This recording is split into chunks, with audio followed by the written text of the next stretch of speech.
oddball out of all four Gospels. It's shorter than all the others. It doesn't include any narrative of Jesus' birth. If you believe the shorter ending of Mark to be the truer ending of the Gospel, which you should, Jesus doesn't even appear to the disciples after he is resurrected. Mark gives us no glimpse of the beyond, no idea of what is to come. And I would guess that a lot of it stems from what scholars call the messianic secret, which is Jesus' determination that no one tell his story.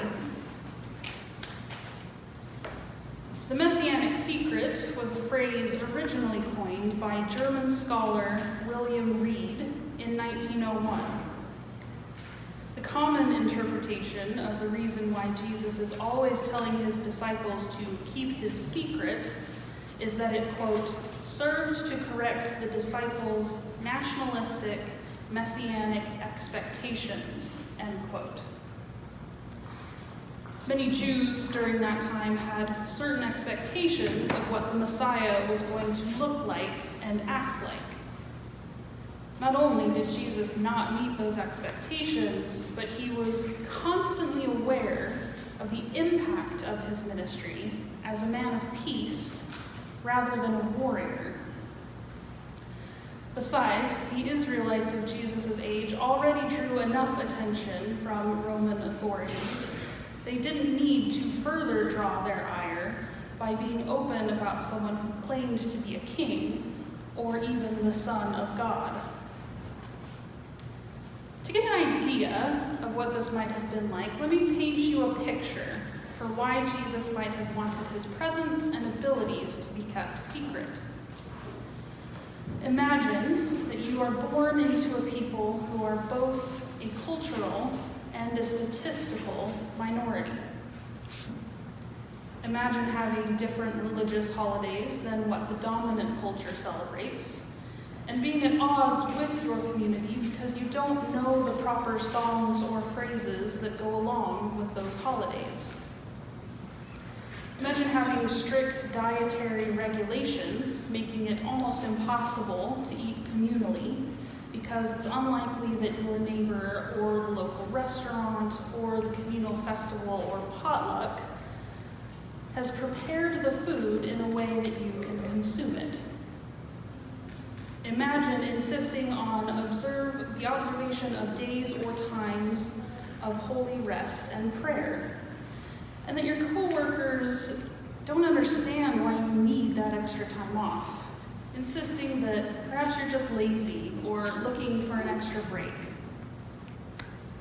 Imagine being such a person and feeling like you had a target on your back and were at best a social pariah and at worst a subject of contempt and perhaps attack.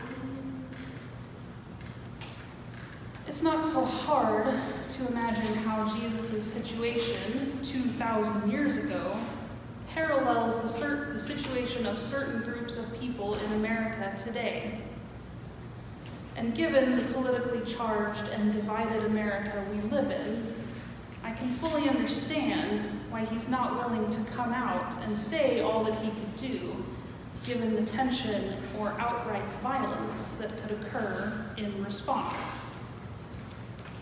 For the Son of God and the Son of Man, who preached and practiced love in everything he did, inciting violence would be the last thing he wanted. So, given all of this context, let's focus instead on what Jesus wanted us to focus on. There are two things that we can take away from this text, both of which tie well in with the reading of James, and those two things are welcome and wisdom. For Mark, much of Jesus' power came not from his divinity, but his humanity, and more specifically, his hospitality. Jesus is nothing if not a spectacular host. the Lord of hosts, we might say. In the Gospel of Mark, Jesus' ministry is all about being hospitable. He feeds the large crowd of people who've been following him around. He casts out demons when they are not welcome in the bodies they are inhabiting. He eats with sinners and tax collectors because everyone is welcome at his table. And in this passage specifically, he welcomes the little children into his arms. Now, the word translated as welcome comes from the root word dekomai, which translates as more than just welcome. It is receiving. It is accepting. It is taking part in the well-being of others. And even more than that, it is taking part in the welcome of God.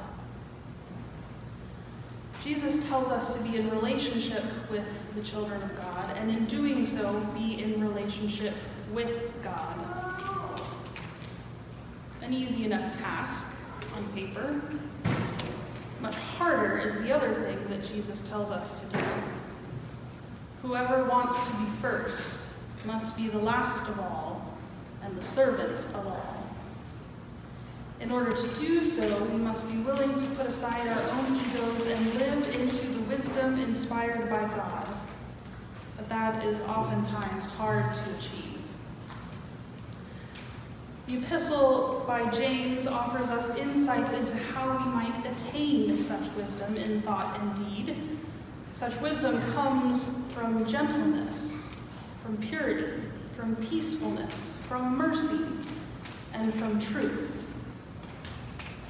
Ultimately, James warns us of the wretchedness that can come from unrestrained passion and selfish ambition. And believe me, I can get how hard it is to put those things aside.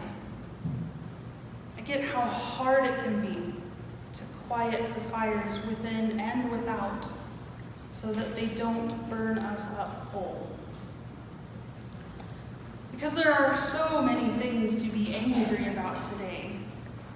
Between a global pandemic, renewed struggle in the Middle East, racism, sexism, homophobia, a growing class divide, school shootings, and a failure of our elected leaders to get much done due to an increasing level of partisanship. It's no wonder gentleness is hard to come by these days. But when we lose ourselves to the pitfall of bitter envy or even righteous indignation, we often forget that on the other side of that conflict is another child of God. And that child is beloved just as much as you and I are. So go out today and let your actions tell everyone you meet of the love of Jesus Christ. Let your hearts be gentle and your minds pure. Let your hands bring comfort instead of violence. Let others go before you. But more than that, welcome the children into your hearts, your hands, your lives, remembering that all of us are children of God. Amen.